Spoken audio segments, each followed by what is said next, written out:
Well, some other news happening today. One of the central figures in Cuyahoga County's infamous public corruption scandal will not be getting out of prison anytime soon. Today, a federal judge shaved only 5 years off of former Commissioner Jimmy Dimora's 28-year prison sentence. This means he will be staying behind bars until 2031. Mark Namick was in court today and explains what triggered Dimora's resentencing hearing and why he thought he deserved to be released much sooner. Mark?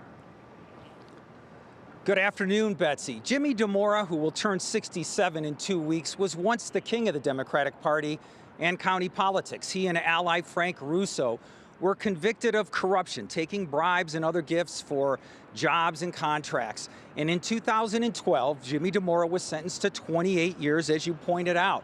And a few years later, in a separate federal case involving bribery, they redefined the rules a little bit around what constitutes that. So that opened the door to a resentencing hearing that took place today. And Dimora's lawyer said that Jimmy is entitled to less time in prison because of that other court ruling. And Dimora should be let out of prison now under what is known as compassionate release, related to his age and health problems. His lawyer, Phil Kushner, said Dimora suffers from heart trouble, diabetes. He suffered a stroke in prison, had COVID twice, and remains in a wheelchair. He also argued Dimora's sentence is out of line with those of other public officials convicted of similar crimes. In fact, Dimora's is about twice the length.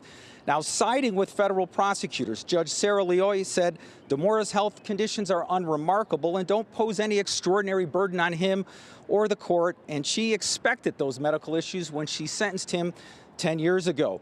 Now, the judge also rejected the argument that Dimora's sentence is out of line. She said he is in a league of his own, and she cited the corruption, the lies, the cover-up, and said the breaking of the public trust. Dimora's lawyer told 3 News that they will consider seeking an appeal. Betsy?